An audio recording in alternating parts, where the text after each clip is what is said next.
Years ago today, Pearl Harbor. President Roosevelt called it a date which will live in infamy. There was a double edge to that phrase for thousands of Japanese Americans. Their imprisonment in World War II is well known, but there's more to the story than you probably know.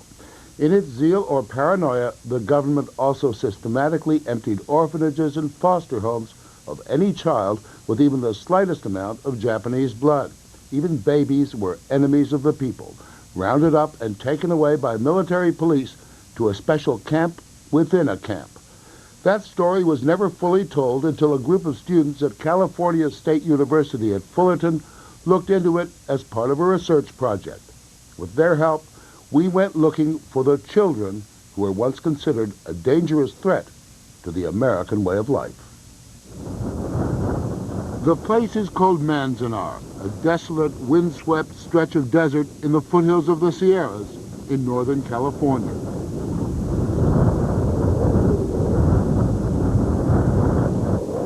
The 63-year-old man first saw this place as a 6-year-old prisoner.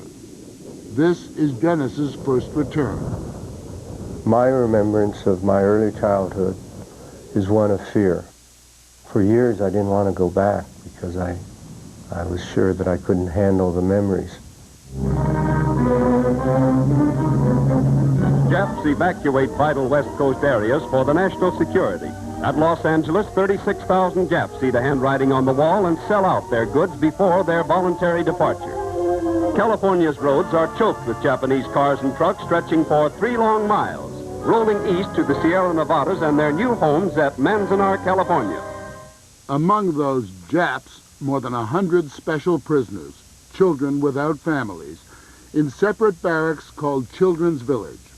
They kept their story a virtual secret for decades. The status of orphan was shameful within the Japanese-American community. Shame brought silence for these children who were abandoned twice, first by parents, then by their country. What did you think of when you saw the guards, the watchtowers? Guys in jeeps, carrying weapons. I didn't think. I was just scared. Did you regard them as the enemy? Yes. Yes. I mean, they were there to control us. In fact, hundreds of declassified documents show just how systematic the control was. State social service agencies were ordered to identify all children of Japanese lineage for purposes of internment. The Western Defense Command and the Fourth Army were there to enforce it. Even foster parents looking after Japanese American children were ordered, over their objections, to give the children up. In chilling detail, the children became bureaucratic cases to be disposed of. A drop of Japanese blood was a case to be disposed of. I was confused. I really didn't know that I was Japanese. I mean, it just never occurred to me. Dennis had been born out of wedlock to a Caucasian father and Japanese mother who placed him in an orphanage. You know this fella?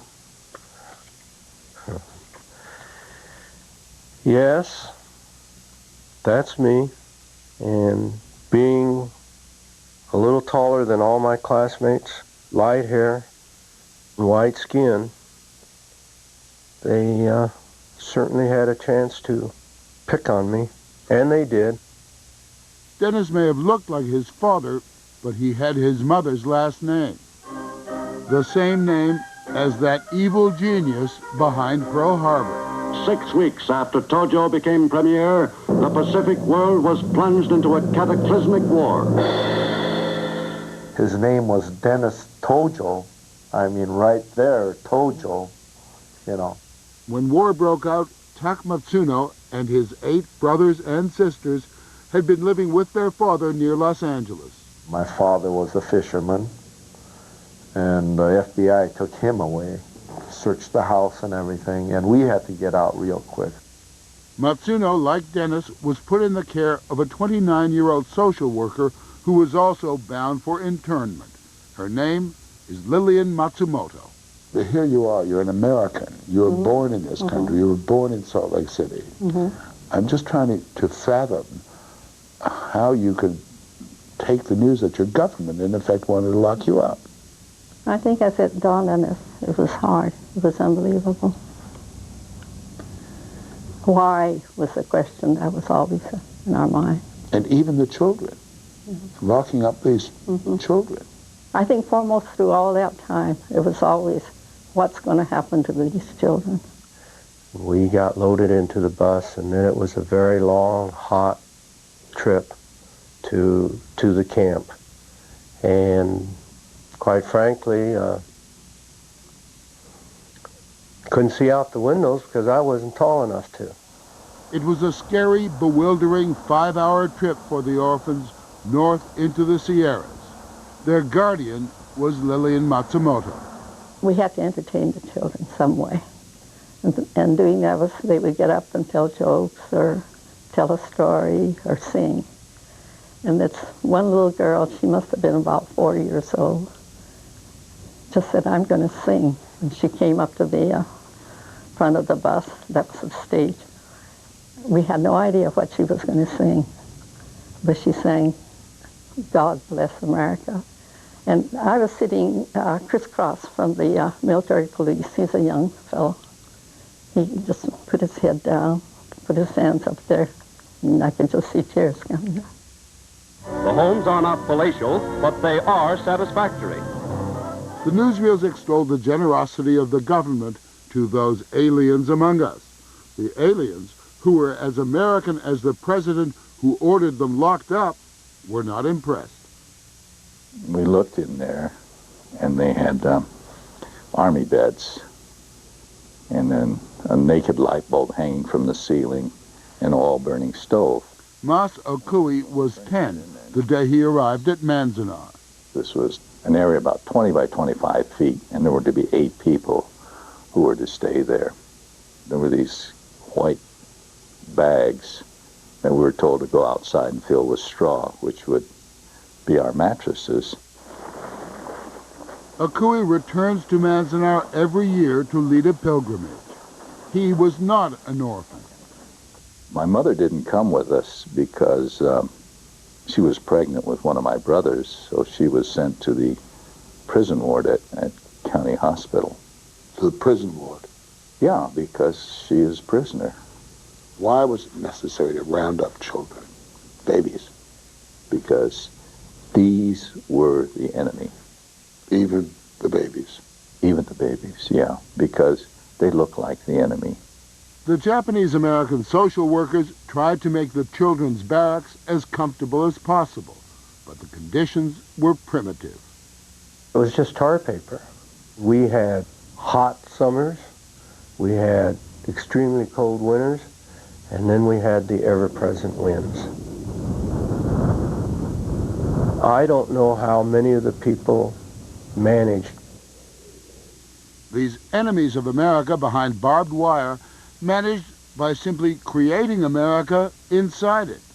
There was the Boy Scout troop, the Little League, the drum majorettes, and the big band sound of the jive bombers. And in the spirit of American optimism, they rallied round the Manzanar school anthem. We are building for tomorrow, for its strong and active life. Not for wage or war tomorrow, not for wage or war or strife. And the song continued, for our home and land we'll labor and we'll give our lives each day, with this watchword as our savior. Forward, forward, forward America. In some odd way, it was a typical American small town. Definitely. But what was different was that we were surrounded by barbed wires, and then there were towers, watchtowers, and at night the light. The searchlights. Yes, the searchlight was going around all night. Was there any news of the war coming in? Any sense that this was responsible for our plight? The news that I recall was always anti-Japanese. and the American cry for defeating the Japanese. Remember Pearl Harbor? Yes, we rallied around that. In the camp, did you feel Japanese, or did you feel American, or did you feel some kind of crazy mixture of both? Crazy mixture of both. In the Mad Hatter's world of Manzanar, when orphan prisoners like Tamo Isozaki reached draft age, the U.S. Army said, "Report for duty." Isozaki and his 4 brothers all served in the military. One of them volunteered. One of them lost his leg, but none of them feel they hate this country. Tamo did his service and found he had no place to go. When I got out of the Army, on discharge says, "Where's your home address?" I didn't have any. I had no parents. When it said home address, there was no such thing? I had no home address. Children's Village closed at the end of the war. Some of the orphans were returned to institutions, others sent to foster homes or reunited with relatives. Tak Matsuno was only 10 when Manzanar closed. Reunited with his father, his family stuck together in a trailer park and managed to get by. How would you like it when you got out of camp, you're given $25 and you're on your own? That's what the government did. Here's $25, you're on your own. We just pooed all our money. I started working, delivering papers and all that, and we just put all the money in a pot and just survive. And as you grow older, you have to put all that behind you. For Dennis, the American dream came true when a nearby family, the Bambauers, a doctor and his wife, adopted him in 1943 while the war was still on. But in allowing him to leave, the authorities reminded the boy that he was still the enemy when they photographed and fingerprinted him. I was told by the Army person who was rolling my fingers in the ink and doing whatever he had to do, "This is in case you ever do anything wrong, we'll be able to catch you." And I have never forgotten that. To take a 7-year-old and tell them that half of his heritage is bad kind of splits your life right down the middle. I've had to struggle with that the entire life.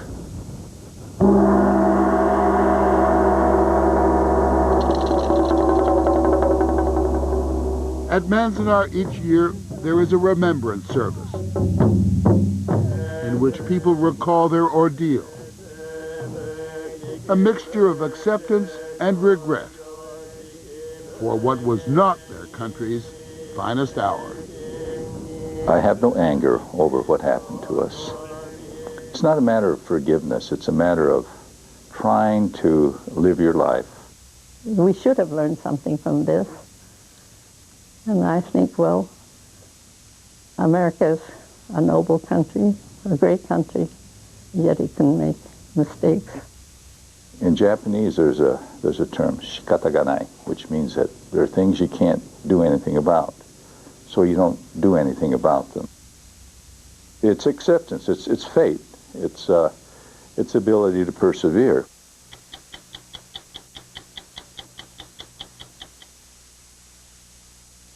From direct